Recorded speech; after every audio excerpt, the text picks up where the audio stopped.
Friends, welcome to Bharati talks. మరి last క్లాస్లో మనం చార్టర్ యాక్ట్ 1833 అలాగే 1853 వరకు చూసాం కదా.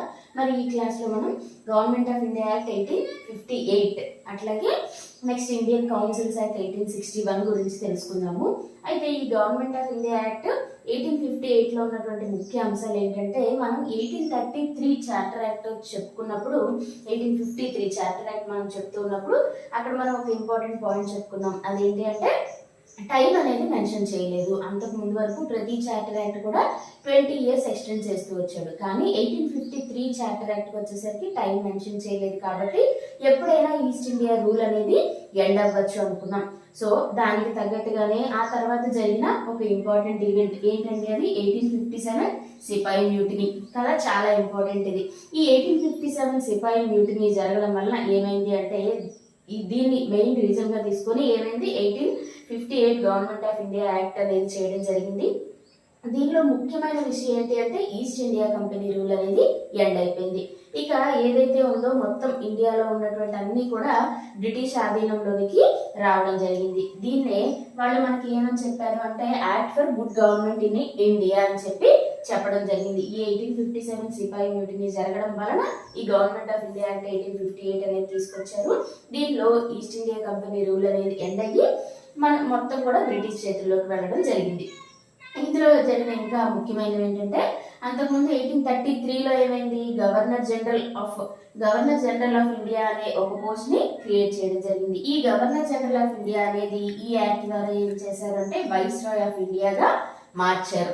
Governor general of India first ఎవరండి, విలియం బెంటిక్ కదా. ఈ William Bentinck first governor general of India. First viceroy of India ఏమో లార్డ్ కానింగ్. ఇక్కడ governor general of India post ని వైస్రాయ్ ఆఫ్ ఇండియాగా మార్చారు. మొట్టమొదటి viceroy of India lord Canning. ఇతను ఎవరు అంటే direct representative of British crown. So అక్కడ ఏదైతే బ్రిటిష్ అధికారం రాజు లేకపోతే రాణి ఎవరైతే ఉన్నారో వాళ్ళకి డైరెక్ట్ రిప్రజెంటేటివ్ గా వైస్రాయ్ ఆఫ్ ఇండియాని నియమించడం జరిగింది.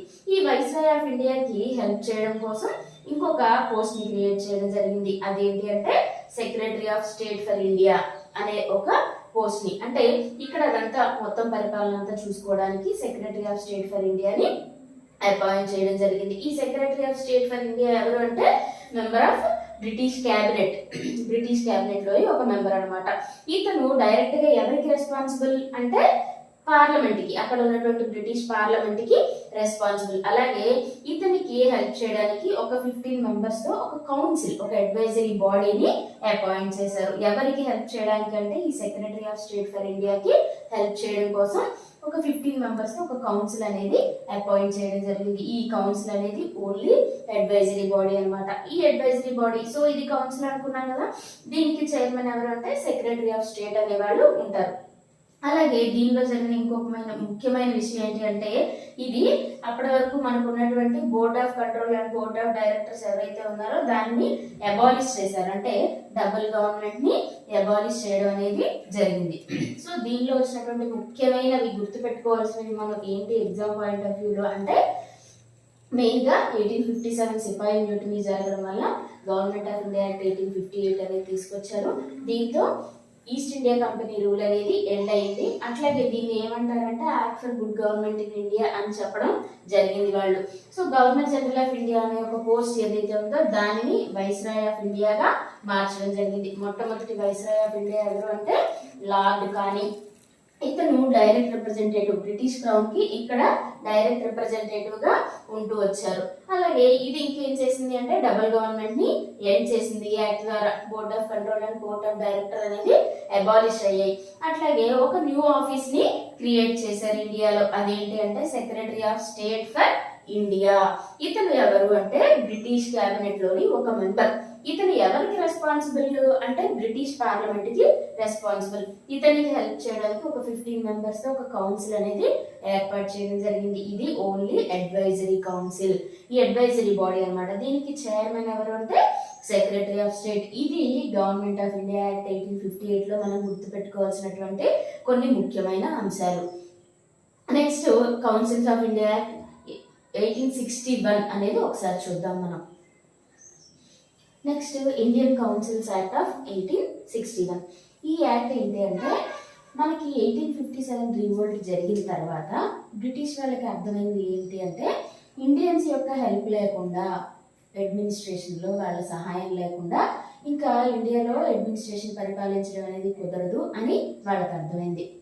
దాన్ని బట్టి వాళ్ళు ఏం చేశారంటే ఒక 3 కౌన్సిల్ యాక్ట్స్ని ఫామ్ చేయడం జరిగింది. అది 1861 ఒకటి, 1892 అట్లాగే 1909 3 కౌన్సిల్స్ యాక్ట్ అనేది చేయడం జరిగింది. అందులో 1909 చాలా ఇంపార్టెంట్. అట్లాగే 1861 కూడా, ఇందులో కూడా కొన్ని ఇంపార్టెంట్ ల్యాండ్ మార్క్ డెసిషన్స్ ఉన్నాయన్నమాట. అవి ఏంటి అనేది ఒకసారి చూద్దాం. ఇందులో ఏంటి అంటే మనం అనుకున్నాం కదా, మన ఇండియన్స్ హెల్ప్ లేకుండా వాళ్ళు ఇంకా పరిపాలించడం కష్టం అనే విషయం వాళ్ళకి అర్థమై ఏం చేశారంటే కొంతమంది ఇండియన్స్ని నాన్ అఫీషియల్ మెంబర్స్గా లెజిస్లేటివ్ కౌన్సిల్లోకి తీసుకోవడం జరిగింది. ఎలా అంటే వైస్రాయి నామినేట్ చేశారనమాట కొంతమందిని. ఎంతమందిని ఫస్ట్ అంటే 3 ఇండియన్స్ని నామినేట్ చేయడం జరిగింది. వాళ్ళు ఎవరెవరు అంటే Raja of Benares, Maharaja of Patiala, sir Dinkar Rao. ఈ 3ని కూడా ఎలాగా కౌన్సిల్లోకి నాన్ అఫీషియల్ మెంబర్స్గా తీసుకున్నారు. అలాగే నెక్స్ట్ ఇంకేం చేశారు అంటే ప్రాసెస్ ఆఫ్ డీసెంట్రలైజేషన్ అనేది స్టార్ట్ అయింది. మనకి ప్రాసెస్ ఆఫ్ సెంట్రలైజేషన్ అనేది ఎప్పుడు మొదలైంది? 1773 రెగ్యులేటింగ్ యాక్ట్లో మొదలయ్యి 1833కి సెంట్రలైజేషన్కి ఫైనల్ స్టెప్ అని మనం చదువుకున్నాం, గుర్తుందండి.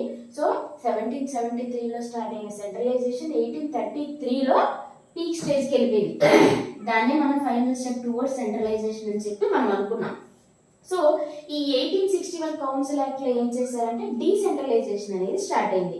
అసలు ఈ సెంట్రలైజేషన్ ఏంటి, డీసెంట్రలైజేషన్ ఏంటి అంటే మీకు గనుక గుర్తుంటే అక్కడ మనం ఏం చేసాం, గవర్నర్ జనరల్ ఆఫ్ ఇండియా అనే ఒక పోస్ట్ని క్రియేట్ చేయడం జరిగింది. అలాగే సివిల్, మిలిటరీ అన్ని అధికారాలు, అడ్మినిస్ట్రేటివ్ అధికారాలు అన్నీ కూడా గవర్నర్ జనరల్ ఆఫ్ ఇండియాకే కట్టబెట్టడం జరిగింది.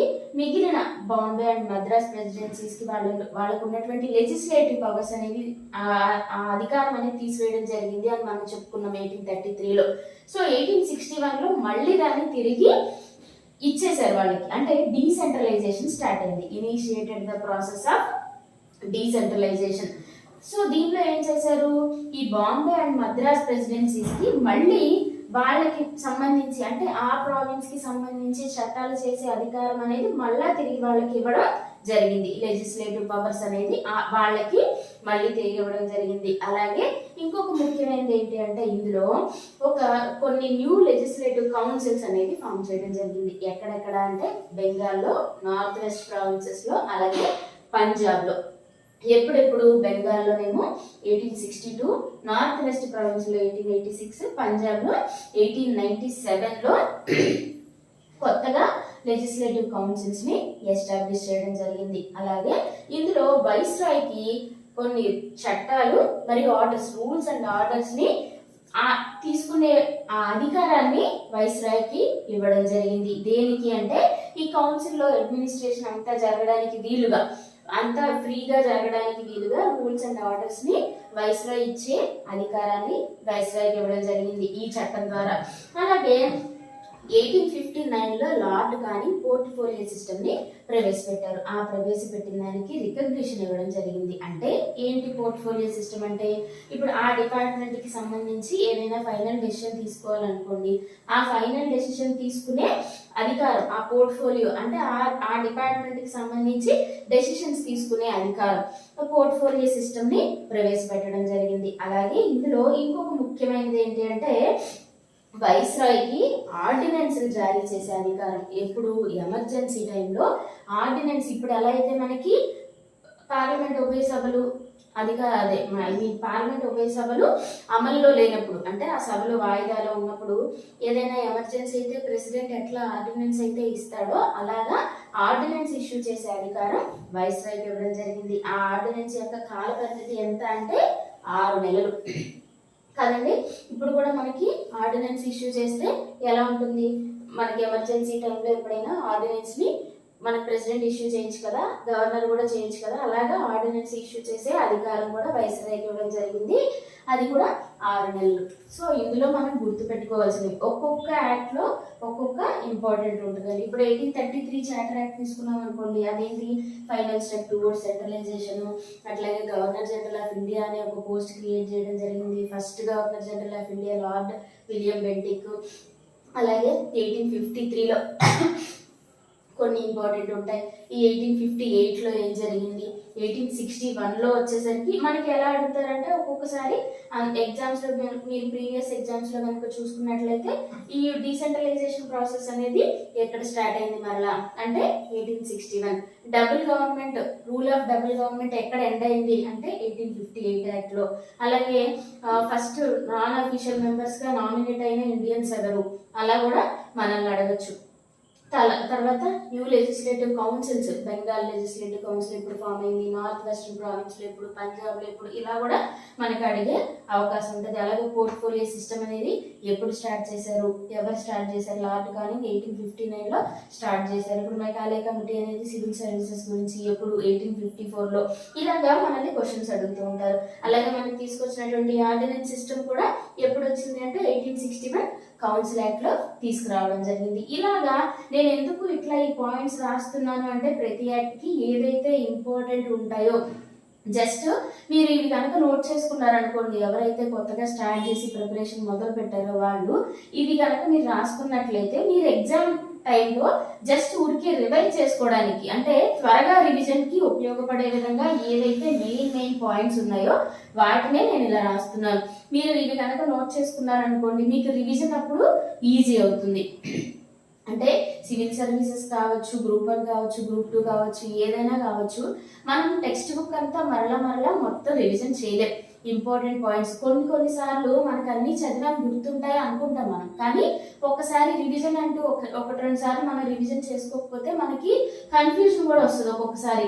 ఏది ఫైనల్ స్టెప్ టువర్డ్స్ సెంట్రలైజేషన్ అని దేనిలో తీసుకొచ్చారు అంటే 1833 53 లేకపోతే డీసెంట్రలైజేషన్ అనేది మళ్ళీ ఎప్పుడు స్టార్ట్ అయింది, లేకపోతే నాన్ అఫీషియల్ మెంబర్స్ ని ఎప్పుడు మనకి తీసుకోవడం స్టార్ట్ చేశారు, ఆర్డినెన్స్ అనేది అసలు ఎప్పుడు తీసుకొచ్చారు, పోర్ట్ఫోలియో సిస్టమ్ అనేది ఎప్పుడు స్టార్ట్ అయింది. ఇలాగా కొన్ని హయ్యర్ రేంజ్ కి అంటే సివిల్ సర్వీసెస్ లో ఇప్పుడు ఎలా అయితే అడుగుతున్నారో ఒక 4 ఆప్షన్స్ ఇచ్చి దాంట్లో మనం ఇలా డైరెక్ట్ బిట్స్ అడగకపోవచ్చు, కానీ ఒక్కొక్కసారి మనకి చాలా ఉపయోగపడుతుంది. గ్రూప్ 2, గ్రూప్ 1 వాటికి కాదు, మిగిలిన కాంపిటేటివ్ ఎగ్జామ్స్ దేనికైనా జనరల్ స్టడీస్ చదివేటప్పుడు ఇవన్నీ ఏవైతే ఇంపార్టెంట్ బిట్స్ ఉంటాయో లేకపోతే మనం గుర్తుపెట్టుకోవాల్సిన అంశాలు ఏవైతే ఉంటాయో అవి మాత్రమే నేను రాస్తున్నాను. అంటే మొత్తం జిస్ట్ ఆఫ్ ది యాక్ట్ ఏంటి అనేది నేను రాస్తున్నానండి. మీరు ఒకసారి కనుక చూసుకుంటే మీకు రివిజన్కి చాలా చక్కగా ఉపయోగపడుతుంది. So Indian councils act of 1861లో ఇంపార్టెంట్ పాయింట్స్ ఇవి. మళ్ళీ నెక్స్ట్ క్లాస్లో మిగిలిన 2 కౌన్సిల్స్ యాక్ట్ దానిలో ఇంపార్టెంట్ ఏంటి, అసలు ఏం చెప్పారు, దాని ద్వారా మన సిస్టంలో, మన ఇండియన్ అడ్మినిస్ట్రేటివ్ సిస్టంలో వచ్చినటువంటి మార్పులు ఏమిటి అనేది మనం మళ్ళీ ఇంకొక వీడియోలో మళ్ళీ తెలుసుకుందాం.